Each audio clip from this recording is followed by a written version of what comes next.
আপনাদের বাড়িতে কে আছেন?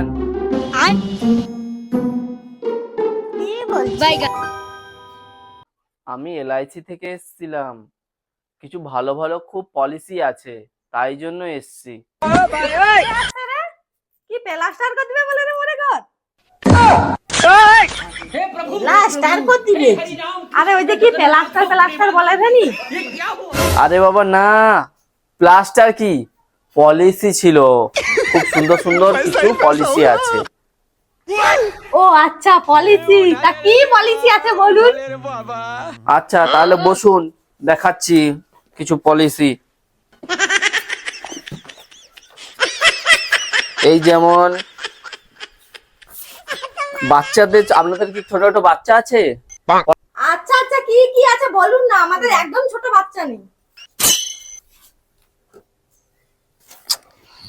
আরে বাবা, বাচ্চাদের একটা পলিসি বলতে এই যেমন উচ্চ মাধ্যমিক পাস করলে যদি আবার আপনাদের ছেলে বা মেয়ে কেউ পড়তে থাকে, তাহলে ওরা মাসে মাসে 1000 টাকা করে পাবে এই এলআইসি থেকে। এছাড়া যেমন এই অ্যাক্সিডেন্ট কেসে যদি কেউ অ্যাক্সিডেন্ট করে প্রচুর দুর্ঘটনা ঘটে থাকে, তার জন্য একটা ভালো পলিসি আছে।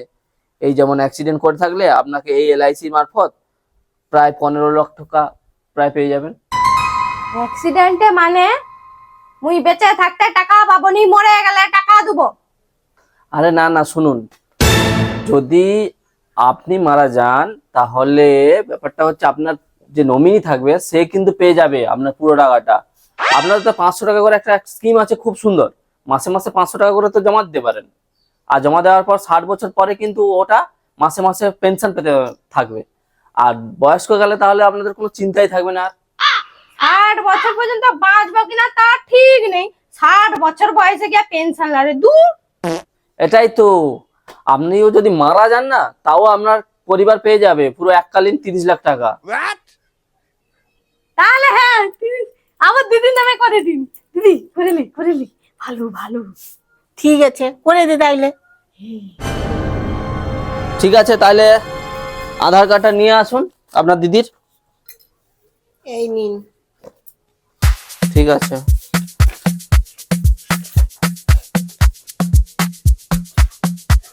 এই নিন, এইখানে সাইনটা করে দিন। হ্যাঁ হয়ে গেছে। হ্যাঁ হয়ে গেছে।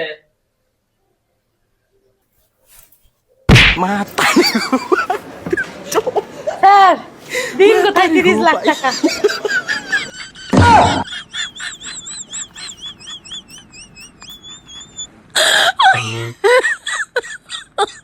Oh my God.